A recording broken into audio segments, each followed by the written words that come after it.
This is episode 235 of the Focused Mindset podcast.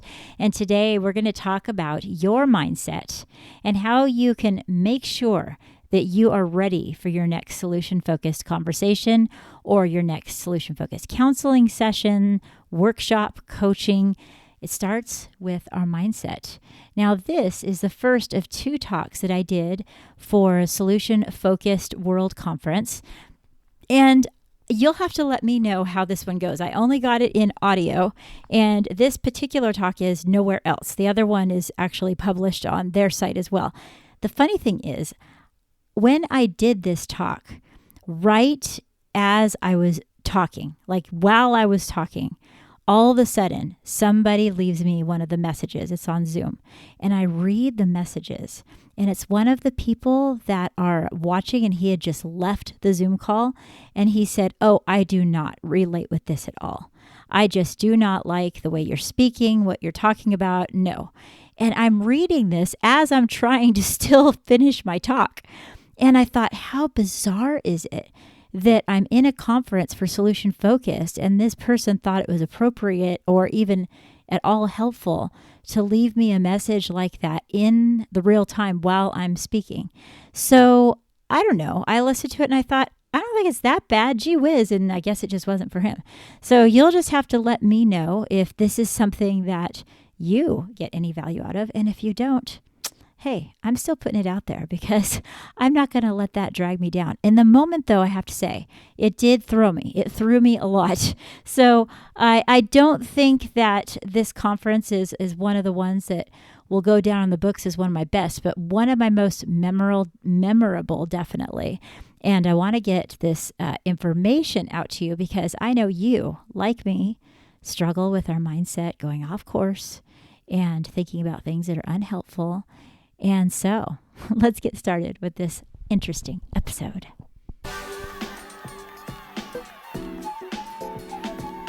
This is the podcast where we build strong connections and have amazing conversations using the solution-focused approach. I'm Cher Kretz. I'm a school counselor and a speaker and life coach. For far too long, I lived my life thinking I needed to have all the answers. But now I realize that giving out hope is far more important than giving out advice. And when we come together here, we'll learn to take our thoughts captive and focus on what's most important so we can make an impact on this world and be the person we were always meant to be. To learn more, head over to cherkretz.com. That's CHERKRETZ.com. Or hop over to Amazon to look up 30 Days to Higher Hopes. I am so happy to be here. My name is Cher Kretz, and I'm from Southern California. Today, we are going to talk about how you can give yourself the very best chance to have great solution-focused conversations. We're going to shine a light on something that we too often pass by, and that's the preparation and the mindset and what we bring before the conversation even starts. Now, I've been a counselor for a long time, 21 years, and for the past 10 years, I've been doing the solution-focused approach.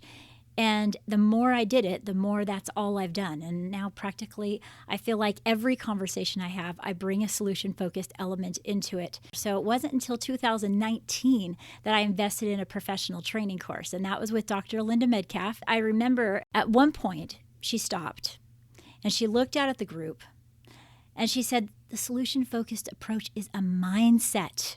It's not a list of what we should do or not do. And I've never forgotten that. I'm going to attempt to teach you everything I've learned, well, at least some things that I've learned about how to prepare your mind to have a wonderful solution-focused conversation today and every day. This won't take the place of putting in the time in the trenches and practicing it over and over. That still needs to happen if you want the approach to feel totally authentic and natural for you. But these tips will definitely help you coach yourself. And that's really the key, is keeping yourself accountable for how you approach a conversation. And also, I really encourage people to take notes, solution-focused notes. We need to learn to take notes the same way that we listen to our clients. And I learned this in kind of a weird way. I was at a conference and one of the teachers said, "Don't write down the things that I say. Write down the things that you're thinking when I say them." And that was a revolutionary thing to me. Once I started doing that and started writing down my own insights that I was having in that moment, it changed everything about the way that I heard the message. And I began to make connections and write notes on that.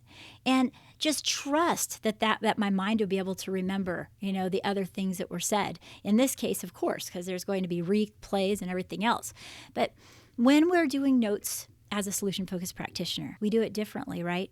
We are listening for the exceptions. We want our notes to be alive. We want to reflect, and we want to hear an exception or something different that they aren't hearing and jot that down. We want to write down their language. We want to write down our insights, not so we can blah, blah, blah to them, the insights, but so we can figure out how we can incorporate those into a rich, meaningful conversation. Our notes are deliberate. Our notes are on purpose because we're trying to be able to help that person discover their full potential, and we want to with all of our heart. Now, that's the way that you can take notes. I want you to take solution-focused notes. Listen for insight, for moments, and jot them down. Things that ring true to you. Now, have you ever been driving a car that's out of alignment? You just take your hand off the wheel for a minute and it veers off to the other direction. And you're like, I have to hold on to this wheel so tightly. Well, a conversation can just veer off course that quickly without alignment. And then you're either gripping the wheel too tightly and trying to keep that conversation on track, off course, or it just goes off course completely. You end up thinking, solution-focused approach didn't work. But maybe you hadn't quite put yourself in alignment to be able to be successful. That means that you have an alignment with your body, your mind, your voice, your body language, the tone of your voice, your words. They all need to be saying the same thing.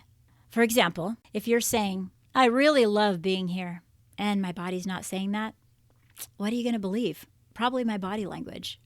Or if I'm really open, but I'm using a cold, firm tone, you're going to wonder, why is she so angry? Why don't she loosen up a little? And your mind isn't able to be locked in with me because now you're having a dialogue with yourself of wondering what the heck is wrong with me. And sometimes we send mixed signals when we're not aligned, when we don't take a moment to check our tone, our facial expression, our attitude. Is it all sending the same message? When we're all in sync, where our intentions are clear, this makes the biggest difference in a conversation, makes an impact. I mean, research tells us that same thing. In the Journal of Psychology, it says that clients are more likely to follow through with change when the body language and tone match their message. So when there's a mismatch, trust is a lot harder to establish. And that's why in solution-focused conversations, it's not enough just to ask good questions. It's about how you show up for those questions. It's in the way that you lead the conversation that's actually more important than what you actually say. Now, one day I was coaching a new counselor, Andrea, and Andrea was fired up, excited about the approach. She was just full of energy, and our conversations flowed so well. One day she came and she was feeling defeated. And she said, Kai, can you just help me out? She said, my students don't take any of this seriously. I'm using the questions, but they give short answers, and the conversation falls flat. So I decided to observe her, and I went in. And I noticed that when the students walked in, she barely looked up. She was sitting back in her chair. She was focusing on her notes. She was reading her questions, and then she read, her voice was quiet. Her tone was a little bit flat. I noticed this. She didn't notice because it was subtle. And if you didn't know her well, you might say, oh, well, that's just her way. That's her personality. Yet, I had spoken to her before. I knew that she had a curious and engaging side, an authentic side to her that was where? I didn't know. So what happened next? Well, the students mirrored her energy. They slouched. They gave one-word answers. And we can think about what was happening. Her energy and her posture and her tone didn't match her own hope for that conversation. And she was technically doing the solution-focused work, but she wasn't living in it. She wasn't being in that moment with them, locked in. She hadn't brought herself into alignment with her tone and body, all saying the same thing. And afterwards, I asked her, I said, what were you thinking about right before the students came in? And she said, oh, I was trying to remember all the questions and I didn't want to mess anything up. And then I asked, well, what emotion did you hope that the students would have? What emotion do you hope they have the moment they walk into your office? And then she said, I want them to feel warm and open and like I'm ready to listen. And then I asked, well, what if you thought about that hope right as they walked in? What difference do you think that would make? You know, I could see her face shift, her body, like from dark to light when she realized, my energy. Her energy had been focused on the mechanics of it and not on the connection. And it all clicked. And we started talking about what it meant to lead with alignment and to let her voice and body and presence reflect the energy that she really wanted the students to experience. So instead of focusing on you and what you want to accomplish, shift your thinking to the person you're about to connect with, even if you've never met them before. And ask yourself, what emotion do I want them to experience? And what outcome am I hoping that they're going to be able to have? What do I want to invite into this conversation?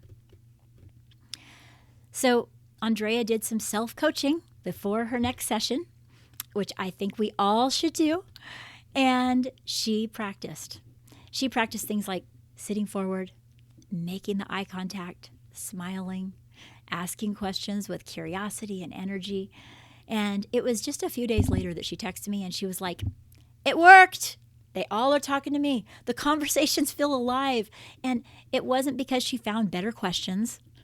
It wasn't because it wasn't working for her on that day. It was because she became fully present and in tune with the way that she truly wanted things to go in a sense. And she led with alignment. This, in my opinion, is one big part of what makes solution-focused conversations lead to lasting change. Because when someone feels emotionally safe, when they have a sense of genuine emotion coming from you, they feel that you're open, they're willing to be open. They're willing to be open with you because they first sense that you're willing to be open with them in that moment. It doesn't have to take a long time. In other approaches, it takes sometimes put in 2 or 3 sessions just for getting to know each other and establishing trust. To me, I'm thinking, why is it taking that long? I've learned that to approach a conversation with this kind of intention, we can get to trust much quicker. And this contributes to how we want to continue the conversation, right? Discovering what their best hope is for their future and then moving on from there. This is a skill. And it takes practice. It takes practice to just meet someone, just that very moment, and then expect them to feel comfortable with you, all while you're trying to avoid that problem talk. You're not even wanting to hear all of the problem necessarily. You want them to feel comfortable. Well, leading with that emotion is a very important way for us to do it. When you do this, you'll find that it becomes easier to ask those questions. Those things kind of pop in your mind a little bit easier because you don't have to have all of it memorized, but you'll find even maybe a solution-focused question that wasn't on your list of questions that you love asking. So keep that in mind.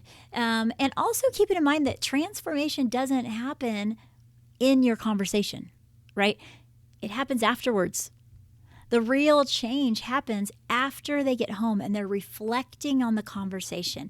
They're reflecting on the insights that they had, and then they begin to carry it out and take action. That's when the change occurs. And that is why it matters when they think about the tone that you used and the posture and your emotional intention that they sensed.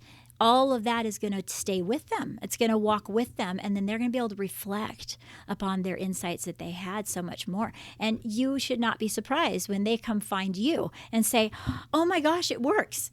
And if you talk to a lot of people in a day like I do, you'll think, oh my gosh, what works? I don't remember. What insight did they come up with? And so So as we move forward, I just want you to take a minute and ask yourself, am I in alignment in most cases with what I truly hope the other person will get out of the conversation, feel, and the emotions I want them to have? Does my tone say what I want, what my words are saying? Does my body support my intention? Does it all line up? And be honest with yourself. And it's okay if the answer is no, because that's why we're here, to talk about the things that can really level up your conversations. I'll tell you what, though, when you lead with alignment, your questions come alive. And also, so does the person in front of you. Another thing that I found super duper important is something that I learned even before I started using the solution-focused approach. And it's how to adopt a very useful attitude. Really super early in my career, I took a temporary position. I knew it wasn't forever. They brought me in with the people that hired me for that and said, look, I want to let you know, this principal, they have a bit of a reputation. They are not one to really appreciate counseling. As a matter of fact, they said they had gone through about 3 or 4 different counselors, one after another, with counselors saying, get me out of this school. I'm not working for this lady. And she's known for being difficult. And I think they warned me, so being a brand new young counselor, that I wouldn't be let down if things didn't go just right. But I didn't get discouraged. I'll tell you what, it sounded like a challenge to me. I was like, you know what? I think I need to figure out how to get this lady to like me. I'm gonna look at it as a challenge. Who knows? Maybe I can. And even before I went in for the first day, I started reading all the material I could find on how to build a connection fast and how to quickly and authentically build that connection. I came across a book that I still love, and a researcher named Nicholas Boothman, and he wrote How to Make People Like You in 90 Seconds or Less. I was like, yep, this is it. This is what I need for sure. One thing that I want to highlight that rings true with the solution-focused approach as well is that it taught me to choose a very useful attitude and to practice giving that attitude before I even start the conversation. And the word useful is very deliberately used and powerful word in this phrase, because the attitude that comes natural to you isn't always the most useful one to access. I mean, there's lots of reasons why people have the attitudes that they do. I think that many people don't even give any thought to their attitude. They just are who they are. And of course, we always want to be authentically who we are. I'm not advocating for anything less than that. I mean, you really can't change who you are anyway. It's going to shine through. But there's lots of different versions of who we are. And sometimes people never even question the version that they're bringing to the table. Is this the most helpful part of me? Instead, they say, oh, I have a certain attitude at work. Here we go. This is my work attitude. They come home and they have their home attitude, and they just stay in that rut and think it's okay because this is who I am, and they're going to have to vibe with me because this is who I am. As you can tell, I don't really think that's the approach we should be using, because we need to be centered on them, which means we should be able to adjust and choose a very useful attitude. The question becomes, why don't we be proactive instead of reactive when it comes to the attitude that we bring with us? Now, in reality, the truth is most people shape their attitude around what they're trying to avoid. I don't want this person to shut down. I don't want them to be frustrated. I don't want them to be mad. That shows up in our tone and our posture. Instead, we need to ask ourselves, what do I want to bring to this conversation? What energy do I need to help people feel safe, understood, motivated? As counselors and therapists, we're probably very comfortable asking another person, what's working for you? Or what do you truly want out of this conversation, right? But are we comfortable with asking ourselves those same questions? We should be. So I asked myself that question before I met that difficult principal. I thought about what attitude I might bring. And I thought, maybe I would surprise her a bit, make her think, there's something about this girl I like. I thought that obviously whatever the other counselors were doing was not working. So I thought, most counselors, and this is true, they usually gravitate towards a kind and helpful attitude. That's usually what's even expected of a counselor. But with someone with a really strong personality, that can come across as almost weak. So I first chose to do a little research and find out everything I could about this lady's strengths. I already heard all the things that they didn't do well, right? So what are their strengths? And I found out that the teachers love to work for her because she's decisive and straight to the point. So I chose a very useful attitude. I chose to mirror her energy and bring boldness and clarity into that conversation, knowing that people like people that are like themselves. So it's okay to mirror a little bit of where they're at and then invite them to come alongside you and take on your attitude. So I did this with this principle, and I was first to eye contact, first to handshake, open body language, straightforward, and it worked. We built a strong relationship. And by the end, she wrote me an amazing recommendation letter that helped me get a permanent position in the district. It showed me that these things work. And I've realized over the years that choosing your attitude ahead of time is a way for us to practice what we preach.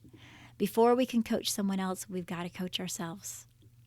This kind of preparation means entering into a conversation with purpose, knowing our values, knowing who we really want to be in that situation. And it's not about being fake. It's about showing up as your best, most useful self on purpose, in line with who you want to be. We also get to use our imagination a little. This is where our imagination creative side is going to come into this presentation. Our imagination is really our biggest asset if we choose to use it for a very useful attitude, and we can access it authentically anytime we choose. So we're going to do a little activity, a little mindfulness activity here at the end. And I want you to write down about 3 to 5 very useful attitudes that fit your personality. Attitudes that you want to be able to call on when you're in a coaching conversation.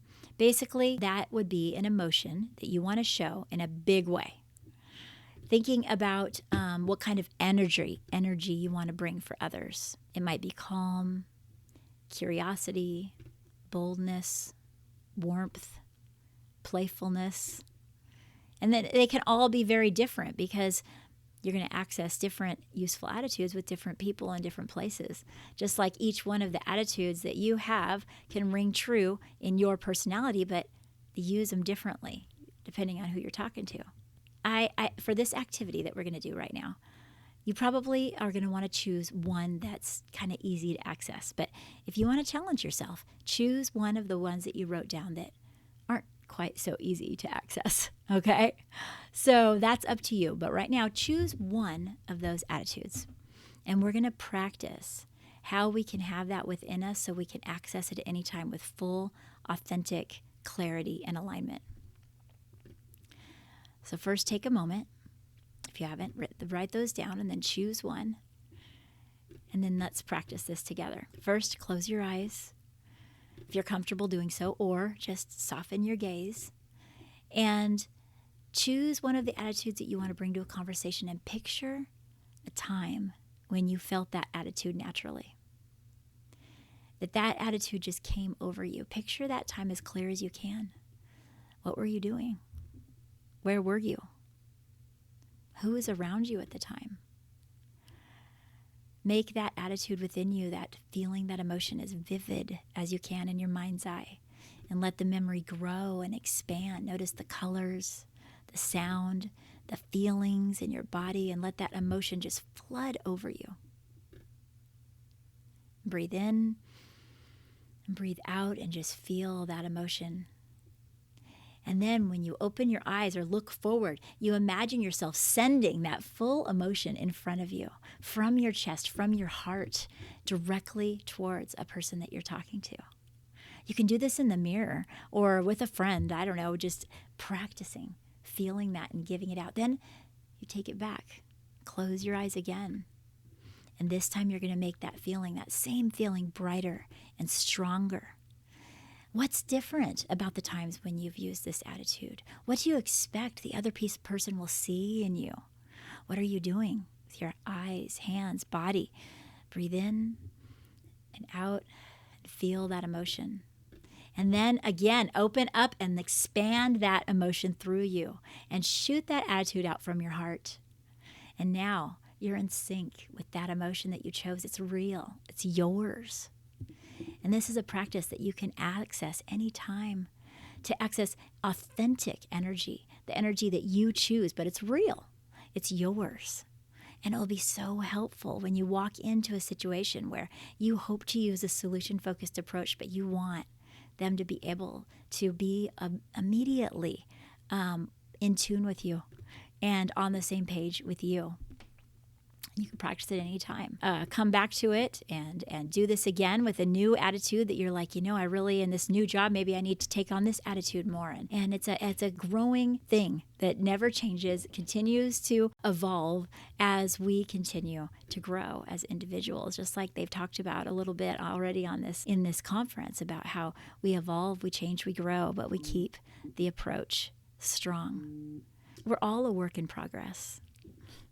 This preparation helps us remember that our job as a solution-focused coach, counselor, communicator is to take the focus off of our ideas and place the focus on their ideas, to empower them by helping them discover a path that's been hidden within them, that's already there.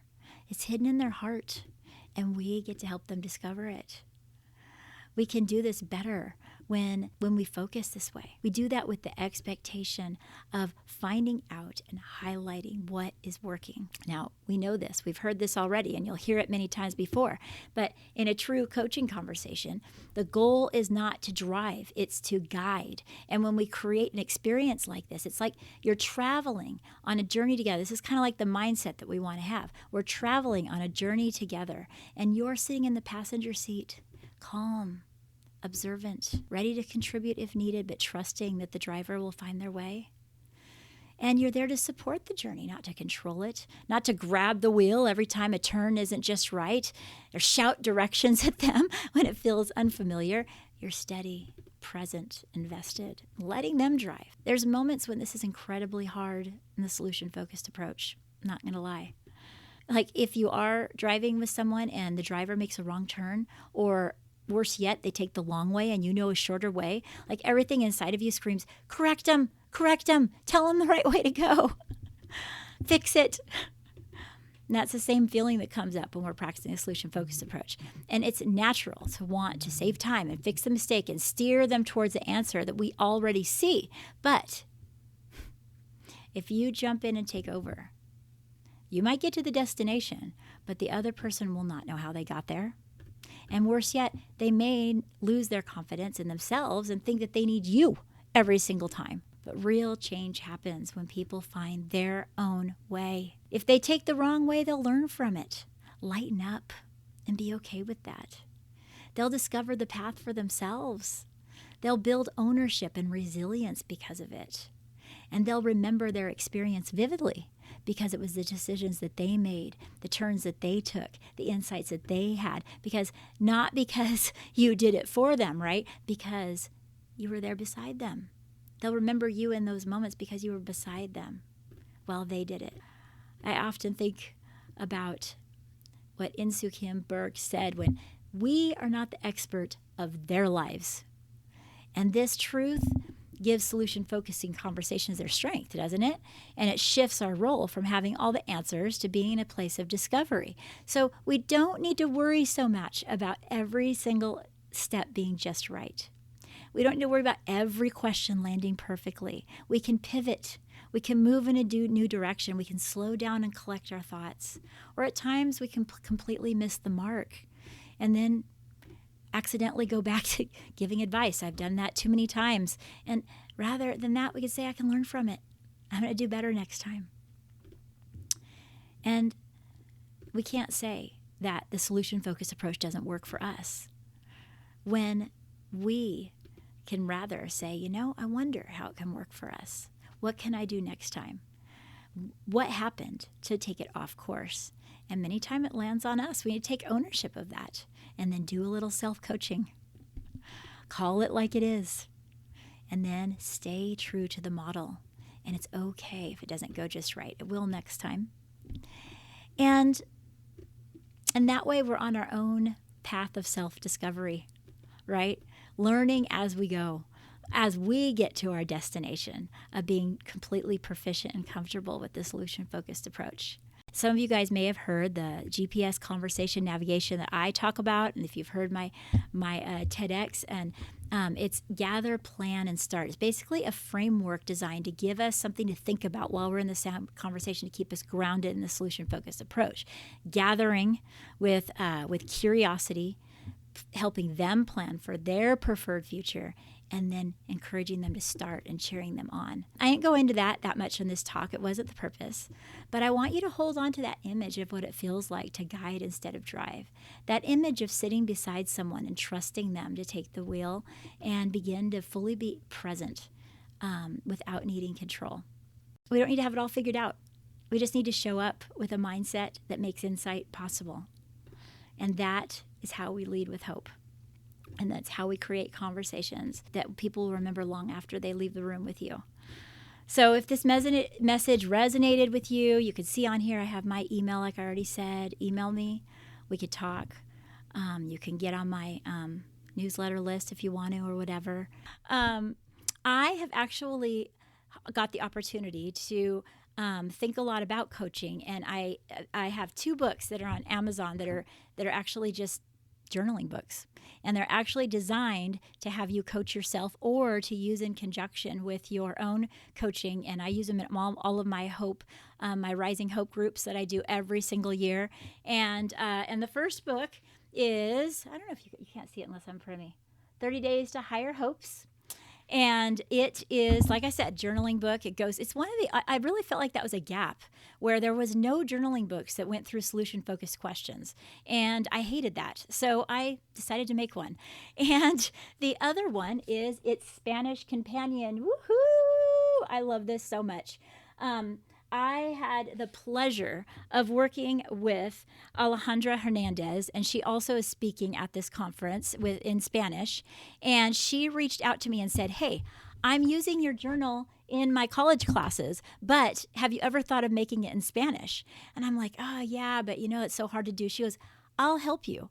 And her all the way in Chile and me all the way in California, we started setting up our schedules and getting together. And before you know it, she had helped me translate this entire book in Spanish. And we had to change some things and adjust some things to work for that community. She's helped me hook up with that community and speak with the translator. How rewarding is that? And really, it's a testament to this community of solution-focused leaders about how, we could come together and help each other no matter where we're at, no matter where we're practicing the solution-focused. We were able to meet together and make that happen. And also, like I mentioned, since we talked, Matt Cameron was a guest on my podcast. He spoke earlier. He's in charge of this little area. And that is episode 181, if you guys want to go back. Still one of my favorite episodes. You definitely need to check it out. And the last huge thing that I was able to do last year was I did a TED Talk, which I cannot believe. I thought it was one of the coolest experiences ever. And I got invited, and I thought, yes, I want to spread this to people that have never heard it before. And there's so many people out there. And it's out there on YouTube. It's called How to Lead with Hope, Solution-Focused Conversation Navigation. Just have to look up Cher Kretz and my name. And I don't know, I wanted to actually share that with this group because I would love a lot of solution-focused people to tune in and listen and make a comment. And I read all the comments, and it kind of it's a way that we can be in this together. And, we're all thinkers. We all need to go outside the box. If there's any things I've learned in the last 10 years since I've been passionate about solution-focused is be bold, do more than what you think you can, because the world needs to hear things that are working and things that can help other people. And to the other people that are coming along the way, they don't need to spin their wheels and possibly get caught up learning a method that takes a long time to actually take effect. And meeting after meeting, they don't see change. And that's not anywhere near what I've witnessed ever since I've used a solution-focused approach. So, and then I'm also going to give out a couple of things. I did make a 3-day solution-focused conversation mini course that comes in people's email over the course of 3 days, and you'll get that free when you go. And right on this screen, you can see that I have the bit.ly that you can go to. It's bit.ly/SF capital by share capital CHER. The capitals and lower cases are very important with bit.ly links when you make them small. But if anything happens, just email me. It's my email at the top of this, and you could always just email me and say, hey, can you send me the resources? Or just whatever questions come up. No problem. Well, this has been really fun, and I'm glad that you were able to come. I hope you love the presentations. I hope you just get a lot out of it and just have tons of fun while you're here. I know I'm going to. So I hope you guys have an incredible day, night, whatever it is in your life. And